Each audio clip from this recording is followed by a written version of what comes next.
OK. 2, 1, zou. Non. OK. 1, 2, 3, zou. 1, 2, 3, zou.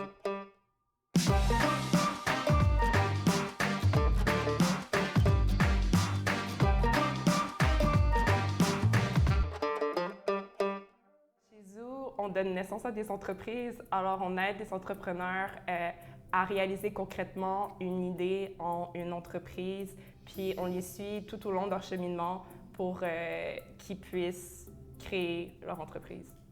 Zoo, c'est un incubateur accélérateur de startups qui utilise la technologie au service du divertissement. Donc Zoo, ça existe depuis 2019, c'est là que ça a ouvert ses portes officiellement. Et puis on a accompagné 51 startups au travers d'à peu près 8, 9, 10 cohortes. En gros, en entrepreneuriat, on dit souvent qu'on travaille sur une solution à un problème. Donc chez Zoo, on a aligné des ressources qui aident les entreprises à être sûr qu'ils ont identifié un vrai problème dans le marché, puis à faire croître leur solution là, pour leur donner les moyens d'atteindre plus de consommateurs puis un grand marché. Le champ d'action de Zoo, c'est vraiment les projets qui mettent la technologie au service du divertissement. Donc, il faut vraiment compter sur ces deux mots-clés-là.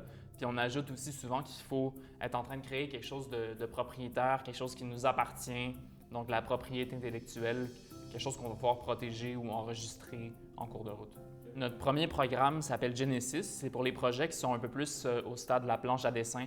Donc, des gens qui ont identifié quelque chose, ils ne sont pas sûrs si leur proposition s'arrime bien au marché ou s'il y a un vrai besoin pour ce qu'ils proposent. Donc, on a une couple de blocs de contenu. On les aide à être sûrs que leur proposition est forte, à bâtir une feuille de route. Puis, on aligne aussi des expertes qui viennent contribuer pendant des consultations à résoudre des problèmes en intelligence artificielle, en tech, en toutes sortes de domaines différents, juridiques, pour être sûr de les faire progresser.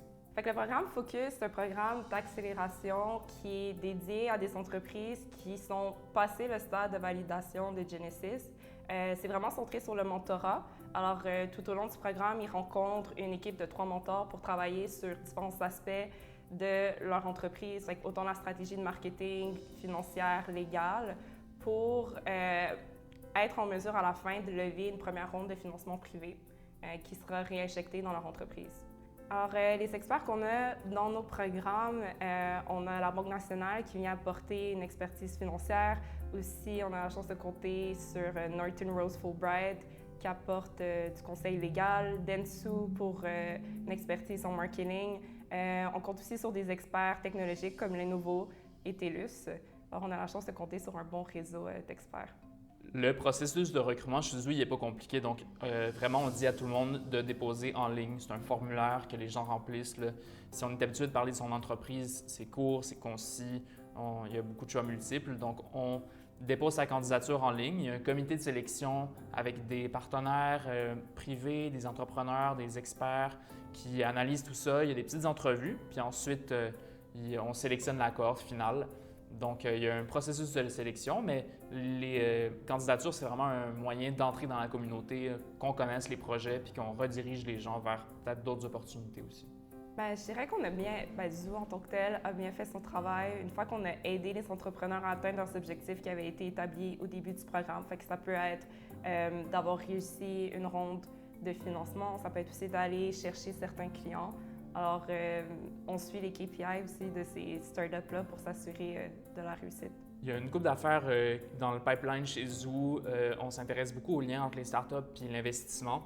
Donc, on est en train de se bâtir une communauté encore plus grande de gens, de firmes qui investissent dans les startups.